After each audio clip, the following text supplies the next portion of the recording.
At para sa ating huling balita, arestado ang isang lalaki matapos magpaputok ng baril sa Dato Blas, Sinsuat, Maguindanao del Norte. Agad na rumisponde ang mga pulis sa lugar matapos makatanggap ng ulat mula sa mga residente hinggil sa naturang insidente.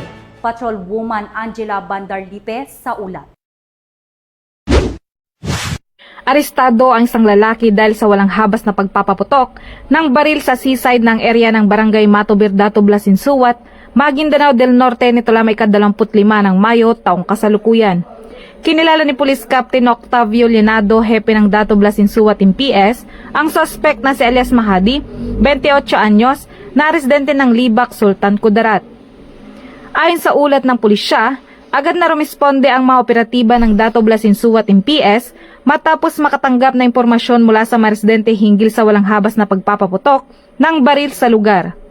Nasabat mula sa suspect ay isang hindi lisensyadong baril at napag-alamang wala rin itong exemption mula sa umiiral na gun ban na ipinatutupad ng Commission on Elections.